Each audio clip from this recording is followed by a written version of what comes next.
ಮೊನ್ನೆ ರಾಜ್ಯಪಾಲರ ಭಾಷಣದ ಸಂದರ್ಭದಲ್ಲಿ ಅಶೋಕ್ ಒಂದು ನಿಮಿಷ. ಮೊನ್ನೆ ರಾಜ್ಯಪಾಲರ ಭಾಷಣದ ಸಂದರ್ಭದಲ್ಲಿ ಪತ್ರಿಕೆಗಳು ಸರ್ಕಾರದ ಬಗ್ಗೆ ಒಳ್ಳೆಯ ವಿಷಯಗಳನ್ನ ಬರೆದಿದ್ದನ್ನ ಮಾನ್ಯ ಮುಖ್ಯಮಂತ್ರಿಗಳು ಉಲ್ಲೇಖ ಮಾಡ್ತಾ ಇದ್ರು. ಪತ್ರಿಕೆಗಳು ನಮ್ಮ ಸರ್ಕಾರದ ಬಗ್ಗೆ ಇಷ್ಟೆಲ್ಲ ಒಳ್ಳೆಯ ಸಂಗತಿಗಳನ್ನ ಬರೀತಾ ಇದೆ ಅಂತೇಳಿ ಪತ್ರಕರ್ತರ ಬಗ್ಗೆ ಒಳ್ಳೆಯ ಸಂಗತಿಗಳು ಮುಖ್ಯಮಂತ್ರಿಗಳು ಉಲ್ಲೇಖ ಮಾಡ್ತಾ ಇದ್ರು. ಇವತ್ತು ಈ ಘಟನೆಗೆ ಸಂಬಂಧಪಟ್ಟಂತೆ ಪತ್ರಿಕೆಗಳಲ್ಲಿ, ಟಿವಿ ಮಾಧ್ಯಮಗಳಲ್ಲಿ ಬಂದ್ರೆ ಪತ್ರಕರ್ತರನ್ನ ಬೆದರಿಸುವಂತದ್ದು ಎಷ್ಟರ ಮಟ್ಟಿಗೆ ಸರಿ? ಒಂದು ಕಡೆ ಸರ್ಕಾರನ ಹೊಗಳಿದ್ರೆ ಸರಿ, ಪತ್ರಕರ್ತರು ಸರಿ, ಪತ್ರಿಕಾಮೋದ್ಯಮ ಸರಿ. ಸರ್ಕಾರದ ವಿರುದ್ಧ ಏನು ಬರ್ದಿಲ್ಲ ಅವರು. ಟಿವಿ ಮಾಧ್ಯಮಗಳಲ್ಲಿ ಬರ್ತಾ ಇರುವಂತದ್ದು ನಡೆದ ಘಟನೆ ಏನು ಅಂತ, ಅದನ್ನ ಬೆದರಿಸ್ತೀರಿ ಅಂತಂದ್ರೆ ನಾನು ಖರ್ಗೆ ಅವರ ಟ್ವೀಟ್ ಅನ್ನು ಓದ್ತೇನೆ. ಮಲ್ಲಿಕಾರ್ಜುನ್ ಖರ್ಗೆ, ಪ್ರಿಯಾಂಕಾ ಖರ್ಗೆ ಅವರ ಟ್ವೀಟ್ ಅನ್ನು ಓದ್ತೇನೆ.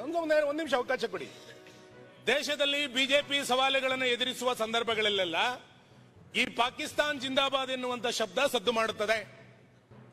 ಮಾಧ್ಯಮದ ಸ್ನೇಹಿತರಲ್ಲಿ ಕೇಳಬೇಕು ಎನಿಸುವ ಒಂದಿಷ್ಟು ಪ್ರಶ್ನೆಗಳನ್ನು ಹುಟ್ಟಿಕೊಳ್ಳುತ್ತವೆ. ಒಬ್ರು ಕ್ಯಾಬಿನೆಟ್ ಮಿನಿಸ್ಟರ್ ಹೇಳುವಂತದ್ದು, ವಿಜಯೋತ್ಸವ ಆಚರಣೆಯ ವೇಳೆ ಅಲ್ಲಿ ಉಪಸ್ಥಿತರಿದ್ದ ಒಂದಿಷ್ಟು ಮಾಧ್ಯಮ ಸ್ನೇಹಿತರು ಅಲ್ಲಿ ನಾಸೀರ್ ಸಾಬ್ ಜಿಂದಾಬಾದ್ ಎಂದು ಕೂಗಿರುವುದಾಗಿ ಹೇಳಿದ್ದಾರೆ. ಇವರೇ ಜಡ್ಮೆಂಟ್ ಕೊಟ್ಟರು. ಅಕಸ್ಮಾತ್ ಅಲ್ಲಿ ಪಾಕಿಸ್ತಾನ್ ಎಂದು ಕೂಗಿದ್ದರೆ ಎಲ್ಲರಿಗೂ ಒಂದೇ ರೀತಿ ಕೇಳಿಸಿರಬೇಕಲ್ಲವೇ? ಅಕಸ್ಮಾತ್ ಆತ ನಿಜಕ್ಕೂ ಪಾಕಿಸ್ತಾನ್ ಜಿಂದಾಬಾದ್ ಎಂದು ಕೂಗಿದ್ದರೆ ಸಹಜವಾಗಿ ಪತ್ರಕರ್ತರ ಪ್ರಜ್ಞೆ ಜಾಗೃತವಾಗಿ ಆತನತ್ತ ಗಮನ ಹರಿಸುತ್ತಿದ್ದರು, ಆತನತ್ತ ಕ್ಯಾಮ್ರಾ ತಿರುಗಿಸುತ್ತಿದ್ದರು, ಆತನ ಮೇಲೆ ಮುಗಿ ಬೀಳುತ್ತಿದ್ದರು. ಆದರೆ ಅಲ್ಲಿ ಪತ್ರಕರ್ತರು ಆತನತ್ತ ಕಿಂಚಿತ್ತೂ ಗಮನ ಹರಿಸಿರುವುದಿಲ್ಲ. ಆತ ಆಗ ಕೂಗಿದ್ದೇ ಆದಲ್ಲಿ ಅಲ್ಲಿ ನೆರೆದಿದ್ದವರು ಖಂಡಿತ ಸುಮ್ಮನೆ ಇರುತ್ತಿರಲಿಲ್ಲ. ಕೂಡಲೇ ಆ ವ್ಯಕ್ತಿಯನ್ನು ಹಿಡಿದು ಪೊಲೀಸರಿಗೆ ಒಪ್ಪಿಸುತ್ತಿದ್ದರು. ಪತ್ರಕರ್ತರು ಸೇರಿದಂತೆ ಅಲ್ಲಿ ನೆರೆದಿದ್ದವರೆಲ್ಲರೂ ಮ್ಯಾನರಿಸಂನಲ್ಲಿ ಯಾವುದೇ ಬದಲಾವಣೆ ಆಗಿರುವುದಿಲ್ಲ. ಅಂದ್ರೆ ಪತ್ರಕರ್ತರನ್ನ ಒಂದು ಗುಂಪಿಗೆ ಸೇರಿಸ್ಬಿಟ್ರು.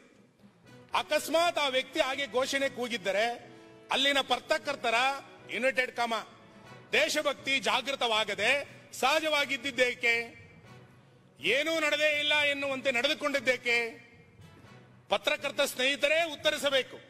ಮಾಧ್ಯಮ ಜಾಗೃತವಾಗಲಿ, ಜಾಗೃತ ಮಾಧ್ಯಮ ಜನ ಕಲ್ಯಾಣಕ್ಕೆ ಕಾರಣವಾಗಲಿ, ಈ ರೀತಿ ಭಜನೆಗಲ್ಲ ಅಂತ ಒಬ್ರು ಕ್ಯಾಬಿನೆಟ್ ಸದಸ್ಯರು ಪತ್ರಕರ್ತರ ಬಗ್ಗೆ ಟ್ವೀಟ್ ಮಾಡ್ತಾರೆ. ಮಾನ್ಯ ಅಧ್ಯಕ್ಷರೇ, ಮೊನ್ನೆ ಮುಖ್ಯಮಂತ್ರಿಗಳು ಸರ್ಕಾರದ ಬಗ್ಗೆ ಪತ್ರಕರ್ತರು ಒಳ್ಳೊಳ್ಳೆ ಲೇಖನಗಳು ನಮ್ಮ ಸರ್ಕಾರದ ಪ್ರಶಂಸೆ ಅಂತ ಹೇಳ್ತಾರೆ. ನಮ್ಮ ಸರ್ಕಾರ, ನಾನು ಒಂದು ಶಬ್ದನೂ ಬೇರೆ ಹೇಳಿಲ್ಲ, ಒಂದು ಶಬ್ದನೂ ಬೇರೆ ಹೇಳಿಲ್ಲ. ಆಮೇಲೆ ಉತ್ತರ ಕೊಡು. ನಾನು ಈಡಾಗಲ್ಲ. ನಮ್ಮ ಹೆಸರು ಮಾನ್ಯ ಅಧ್ಯಕ್ಷರೇ, ಅಂದ್ರೆ ಇದೇನಾಯ್ತು ಮತ್ತೆ? ಇಲ್ಲ, ಅವ್ರು ತಾನೇ ಹೇಳಿದ್ದು ಸರ್ಕಾರದ ಹೆಸರು. ಸರ್ಕಾರ ಅಂತಂದ್ರೆ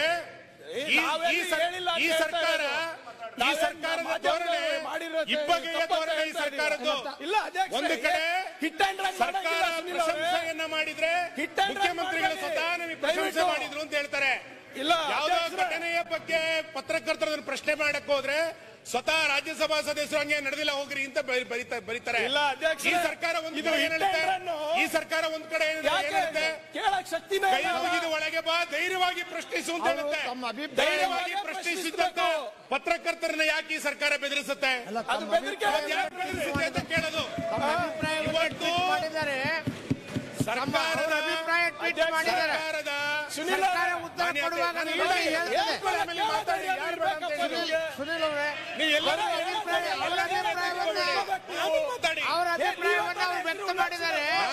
ಸರ್ಕಾರ ಉತ್ತರ ಮಾನ್ಯ ಅಧ್ಯಕ್ಷರೇ, ನಾನು ಪಾಕಿಸ್ತಾನದ ಕುರಿತಂತೆ ಯಾರು ಈ ರೀತಿ ಘೋಷಣೆ ಕೂಗಿದ್ದಾರೆ ಇದನ್ನ ಯಾವುದೇ ಕಾರಣಕ್ಕೂ ಕ್ಷಮೆ ಕೊಡಬಾರದು. ಯಾರು ಸಹಿಸೋದಿಲ್ಲ.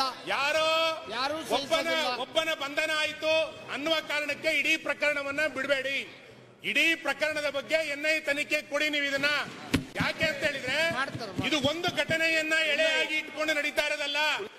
ಜಿನ್ನಾ ಮಾನಸಿಕತೆಯ ಸರ್ಕಾರ ಇಲ್ಲಿ ಇರೋದ್ರಿಂದ ಈ ರೀತಿಯಾದಂತಹ ಘಟನೆಗಳು ಪದೇ ಪದೇ ನಡೀತಾ ಇರೋದು. ಯಾಕೆಂತಂದ್ರೆ ಒಂದು ಘಟನೆ ಅಲ್ಲ, ಕರ್ನಾಟಕದಲ್ಲಿ 10 ಹಲವು ಘಟನೆಗಳು ಬೇರೆ ಬೇರೆ ಜಿಲ್ಲೆಗಳಲ್ಲಿ ಬೇರೆ ಬೇರೆ ಸಂದರ್ಭಗಳಲ್ಲಿ ನಡೆದಿದೆ. ಅದರ ಮುಂದುವರಿದ ಭಾಗ ಇವತ್ತಿನ ವಿಧಾನಸೌಧದ ಶಕ್ತಿಸೌಧದ ತನಕ ಬಂದಿದೆ. ಹಾಗಾಗಿ ಇದರ ಹೊಣೆಯನ್ನ ಸರ್ಕಾರವೇ ಹೊರಬೇಕು. ಇಲ್ಲಿಯ ತನಕ ಯಾರೂ ಕೂಡ ಬಂಧನ ಆಗಲಿಲ್ಲ, ವಿಚಾರಣೆಗೊಳಪಡಿಸಿಲ್ಲ. ನಾವು ತನಿಖೆ ಮಾಡ್ತೇವೆ, ವಿಚಾರಣೆ ಮಾಡ್ತೇವೆ ಅಂತಂದ್ರೆ ಯಾರನ್ನ ರಕ್ಷಣೆ ಮಾಡ್ಲಿಕ್ಕೆ ಸರ್ಕಾರ ಹೊರಟಿದೆ? ದಯಮಾಡಿ ಮುಖ್ಯಮಂತ್ರಿಗಳು ಇದ್ರ ಬಗ್ಗೆ ಸ್ಪಷ್ಟನೆ ಕೊಡಬೇಕು. ಇದಕ್ಕೆ ಅವರೇ ನೈತಿಕ ಹೊಣೆಯನ್ನು ಹೊರಬೇಕು. ಬಿಟ್ರೆ ಬೇರೆ ಇನ್ಯಾವುದೋ ತನಿಖೆಗಳು ನಡೀತಾ ಇದೆ ಅಂತೇಳಿ ಸರ್ಕಾರ ನುಣುಚಿಕೊಳ್ಳಿಕ್ಕೆ ಸಾಧ್ಯ ಇಲ್ಲ. ಬಿಜೆಪಿ ಅದನ್ನ ಕೇಳ್ಕೊಂಡು ಸುಮ್ಮನೆ ಕೂತ್ಕೊಳ್ಳಿಕ್ಕೆ ಸಾಧ್ಯ ಇಲ್ಲ ಅನ್ನೋದನ್ನ ನಾನು ಮತ್ತೆ ಮತ್ತೆ ಸ್ಪಷ್ಟ ಮಾಡ್ತೇನೆ. ಹಾಗಾಗಿ ಎಲ್ಲ ವಿಷಯಗಳನ್ನ ಬದಿಗೊತ್ತಿ ದಯಮಾಡಿ ಮುಖ್ಯಮಂತ್ರಿಗಳಿಗೆ ಸಂಬಂಧಪಟ್ಟಂತ ಉತ್ತರ ಕೊಡಿ. ಈ ಘಟನೆ ಇವತ್ತು ಬಹಳ ಲಘುವಾಗಿ ತೆಗೆದುಕೊಳ್ಬೇಡಿ. ಈ ಘಟನೆಯನ್ನ ಇವತ್ತು ಪಾಕಿಸ್ತಾನದ ಘೋಷಣೆಯನ್ನು ಹಾಕದಂತವರು ನಾಳೆ ಪಾಕಿಸ್ತಾನದ ಧ್ವಜವನ್ನು ಹಾಕ್ಲಿಕ್ಕೂ ಕೂಡ ಹಿಂದೇಟ್ ಹಾಕೋದಿಲ್ಲ. ಅಂತ ಮಾನಸಿಕತೆ ಇರುವಂತವರೇ ಇಲ್ಲಿರುವಂತದ್ದು. ಹಾಗಾಗಿ ಸರ್ಕಾರ ತಕ್ಷಣ ಇದ್ರ ಬಗ್ಗೆ ದಿಟ್ಟವಾದಂತಹ ಕ್ರಮವನ್ನು ಕೈಗೊಳ್ಳಬೇಕು ಅಂತೇಳಿ ನಾನು ಈ ಮುಖಾಂತರ ಸರ್ಕಾರವನ್ನು ಆಗ್ರಹಿಸ್ತೇನೆ.